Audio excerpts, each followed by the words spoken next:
तो बिल्कुल मंडी की लड़ाई अब कहीं ना कहीं से निजी हमले पर आकर टिक गई है। हिमाचल प्रदेश में मंडी लोकसभा सीट के लिए प्रचार जोरों पर है। कंगना रनौत और विक्रमादित्य सिंह अपने अपने अंदाज में प्रचार कर रहे हैं। शब्दों की मर्यादा भी इस बीच तार तार की जा रही है। पहले बेटे ने कंगना पर छींटाकशी की तो मां प्रतिभा सिंह भी पीछे नहीं हटी। प्रतिभा सिंह के दिए गए बयान पर कंगना ने अब पलटवार किया है और अब मंडी की लड़ाई एक कदम और आगे बढ़ गई है। रिपोर्ट आपको दिखाते हैं।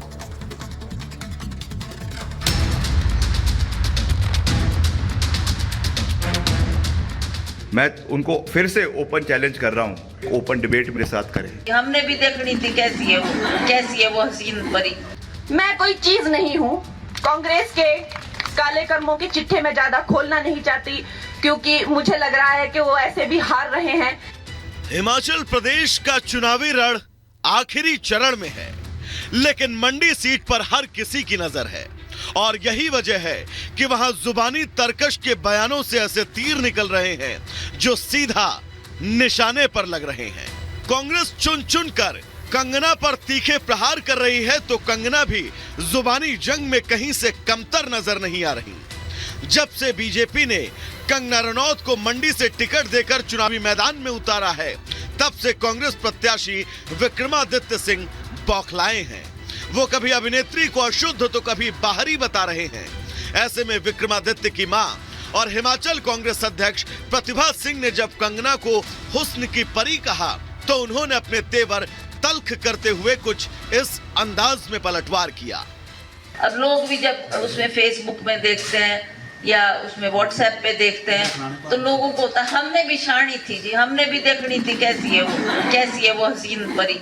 तो उसको देखने के लिए भी लोग जा रहे हैं। प्रतिभा जी, जिनको मैं अपनी माता स्वरूप समझती हूँ, उन्होंने भी कल एक जगह कहा कि ये जो भीड़ कंगना को देखने के लिए उमड़ती है वो वोट नहीं देगी। मैं कोई चीज नहीं हूँ, मैं एक लड़की हूँ। मैं भी ऐसे हार्ड मांस से बनी हूँ जैसे कि आप बहनें बनी हैं। मैं भी हिमाचल की इन गलियों में ऐसे ही खेलती हूँ जैसे अब खेलती थी, जैसे हमारी ये बेटियां खेलती हैं। मेरे भाई कोई चीज या कोई हुस्न परी देखने नहीं आते हैं, वो अपनी हिमाचल की बेटी को देखने आते हैं। एक बेटी को इस तरह की भाषा कहना कि एक चीज मुंबई से आई है और उसको देखने के लिए लोग आते हैं, ये बहुत ही दुखजनक है और बहुत ही चिंताजनक है। मां को जवाब देने के साथ साथ कंगना रनौत ने कांग्रेस प्रत्याशी विक्रमादित्य सिंह पर अब तक का सबसे बड़ा जुबानी हमला बोला। मंडी जिले के करसोग में एक जनसभा में बिना नाम लिए विक्रमादित्य सिंह पर निजी हमला किया। कंगना ने कहा शहजादे अपनी पत्नी का सम्मान नहीं कर पाए, पत्नी ने प्रताड़ित करने के आरोप तक लगाए। कांग्रेस के काले कर्मों के चिट्ठे में ज्यादा खोलना नहीं चाहती क्योंकि मुझे लग रहा है कि वो ऐसे भी हार रहे हैं। ज्यादा उनको तवज्जो देना नहीं चाहिए, लेकिन एक बात से मुझे बहुत दुख पहुंचा है क्योंकि जो शहजादे हैं उनका तो मैंने देखा है कि उन्होंने अपनी पत्नी के साथ भी कोई अच्छा सुलूक नहीं किया, तो शायद महिलाओं का सम्मान करना उन्हें नहीं आता है। उनकी पत्नी कहती हैं कि उनको हर तरीके से प्रताड़ित किया जाता था। मैं उनको फिर से ओपन चैलेंज कर रहा हूँ, हालांकि मुझे पता है कि वो एक्सेप्ट नहीं करेगी क्योंकि उनको अंडरस्टैंडिंग नहीं है, बट आई स्टिल रिक्वेस्ट हर कि वो यहाँ पर आकर शेरी मंच के ऊपर एक ओपन डिबेट मेरे साथ करें। वैसे तो पहाड़ों में इन दिनों मौसम सर्द है, लेकिन चुनावी माहौल ने हिमाचल का सियासी पारा चढ़ा दिया है, जिसकी तपिश सबसे ज्यादा मंडी में नजर आ रही है। हार के डर से बौखलाई कांग्रेस कंगना पर निशाना साध रही है तो कंगना भी जवाब के साथ मैदान में डटी हुई है। ब्यूरो रिपोर्ट और रिपब्लिक भारत। तो 1 जून को हिमाचल प्रदेश की 4 सीटों पर मतदान होना है, लेकिन सबसे ज्यादा निगाहें मंडी की सीट पर है जहां जो लड़ाई है वो निजी हमलों पर आ गई है। कंगना को इतिहास के समझने विक्रमादित्य ने ये कहा तो कंगना ने कहा कि प्रदेश में भी एक पप्पू है, कभी शहजादा कभी पप्पू का नाम विक्रमादित्य को दिया है।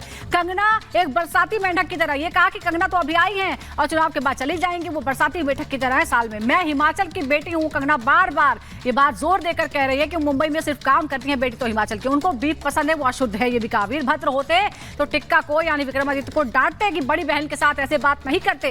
कंगना को चुनौती है कि मेरे साथ खुलकर वो मुद्दों पर बहस करे। और अब निजी हमला फिर एक बार हुआ कंगना ने कहा कि उनके तो अपनी पत्नी से अच्छे संबंध नहीं है, पत्नी को उन्होंने प्रताड़ित किया। कंगना रनौत हसीन परी जैसी दिखती है। प्रतिभा सिंह ने कहा कि वो तो लोग देखने आते हैं कि ये हसीन परी कैसी है, बस देखने आते हैं, वोट नहीं देंगे। मैं कोई चीज नहीं हूं जिसे लोग देखने आते हैं, मैं हिमाचल की बेटी हूं। फिर एक बार जवाब दिया कंगना ने, हसीन परी को देखने के लिए भीड़ आती है। मेरे जो भाई आते हैं हिमाचल के, वो मुझे अपनी बेटी मानते हैं, बहन मानते हैं, इसीलिए मुझसे मिलने आते हैं, मुझे अपना समर्थन देने आते हैं। मैं कोई चीज नहीं हूं। कंगना ने इस तरह से जवाब दिया। वोट बैंक में तब्दील नहीं होगी भीड़, भीड़ तो लगती है। प्रतिभा कहती है कि कंगना को तो देखने के लिए लोग चले जाते हैं, ये लोग वोट नहीं देने वाले हैं। कंगना कहती हैं कि वो हिमाचल की बेटी है, लोग उन्हें अपना समर्थन देने के लिए आते हैं। बहुत से लोगों ने तो उनकी फिल्में भी नहीं देखी है, लेकिन वो आते हैं क्योंकि वो पसंद करते हैं, उन्हें समर्थन देने आते हैं।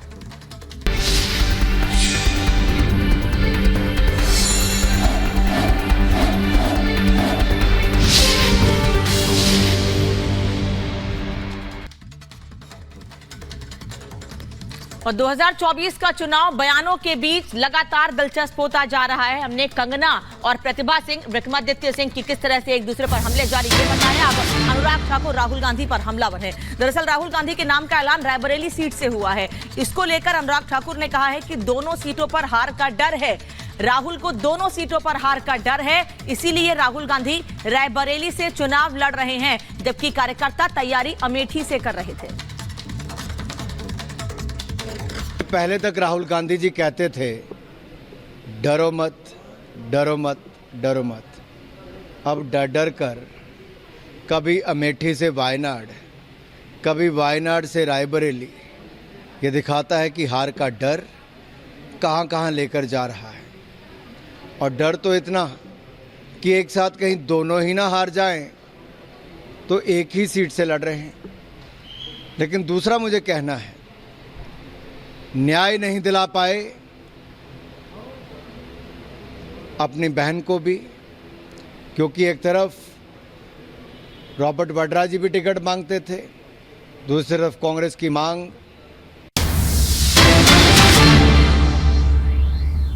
आशीर्वाद दिया है, आप सबने मुझे इतना आशीर्वाद दिया है, शायद कोई इंसान अपने जीवन में ऐसी कल्पना तक नहीं कर सकता है, शायद दुनिया में कोई इंसान कल्पना नहीं कर सकता है कि ईश्वर रूपी जनता जनार्दन इतने आशीर्वाद बरसाएं और लगातार बरसाएं और सालों साल ये आशीर्वाद बढ़ता ही जाए, बढ़ता ही जाए, बढ़ता ही जाए। जीवन में इससे बड़ा संतोष क्या होता है। मेरे प्यारे देशवासियों, आप भी जानते हैं, अगर पद की लालसा हो, प्रतिष्ठा की लालसा हो, पीएम पद की लालसा हो, तो एक बार इंसान पीएम के शपथ ले ले, फिर उसके जीवन में वो ऊंचाई तो प्राप्त हो ही जाती है, इतिहास में नाम दर्ज हो ही जाता है। तो फिर लोगों को लगता है कि मोदी जी दो बार एमपी रहे, पीएम रहे, दुनिया में इतना नाम हो गया। अरे कभी तो आराम करो। लेकिन मेरे देशवासियों, मैं मौज करने के लिए पैदा नहीं हुआ। मैं खुद के लिए जीना नहीं चाहता हूं।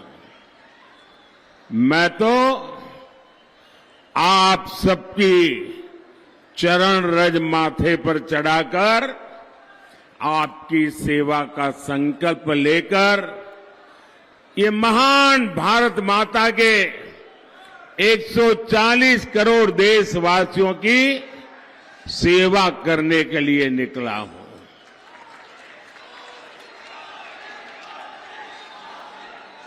मोदी का एक ही सपना है, एक ही सपना, और वो सपना है आपके सपनों को पूरा करना।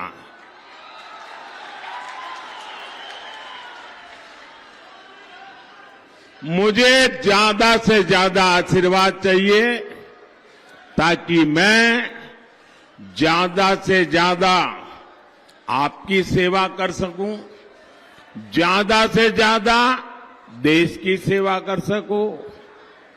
और आप तो जानते हैं मेरे पास है क्या, न आगे कुछ है न पीछे कुछ है, न ही मुझे किसी के नाम कुछ करके जाना है। मेरे लिए तो आप ही मेरी परिवारजन है। मेरा भारत मेरा परिवार। अगर मेरा कोई वारिस है तो ये मेरे देश के हर परिवार के बच्चे मेरे वारिस हैं। मैं उनके लिए कुछ छोड़ के जाना चाहूंगा। आप ही मेरे वारिस हैं, मेरा अपना कोई वारिस नहीं है। मुझे अपने किसी के लिए कुछ न करना है न कुछ छोड़ना है। मुझे जो भी करना है सिर्फ और सिर्फ आपके लिए, आपके बच्चों के लिए, आपके बच्चों की विरासत के लिए करना है। मुझे आपके साथ साथ उनका भी भविष्य बहुत उत्तम बनाना है। महात्मा जी, आप प्रसाद लेके आए हैं? अच्छा भाई, हमारे कैमरामैन जरा वो प्रसाद ले लीजिए। हाँ, मुझे मिल जाएगा, माला आपकी मिल जाएगी। आप कब से वहीं से ले लेंगे, आप वहीं रुकिए, वो ले लेंगे। आप कब से हाथ ऊपर के खड़े, थक जाएंगे।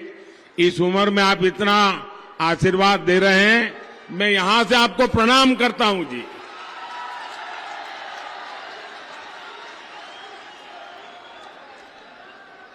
भाइयों और बहनों, मोदी विकसित भारत बनाने के लिए, आत्मनिर्भर भारत बनाने के लिए दिन रात एक किए हुए हैं। आखिर क्यों? ये मैं अपने लिए नहीं कर रहा हूं, मैं अपनों के लिए कर रहा हूं। और मेरे अपने मतलब मेरा भारत मेरा परिवार। आपके सपनों के लिए संकल्प लेकर के जी रहा हूं। मेरे प्यारे भाई बहन, जब मैं गरीबी देखता हूं, जब मैं आपकी परेशानियां देखता हूं, तो मेरी छटपटाहट बहुत बढ़ जाती है। मैं और ज्यादा बेचैन हो जाता हूं, क्योंकि मेरे लिए जब मैं सब देखता हूं तो मुझे मेरे जीवन के वो दिन याद आ जाते हैं। क्योंकि मैंने बचपन में यही देखा है, मेरे आसपास भी यही देखा, परिवार में भी यही देखा। जिंदगी जीने के लिए परिवार के लोगों को कितनी मशक्कत करनी पड़ती है, कितना जूझना पड़ता है, वो मैंने देखा है, जिया है।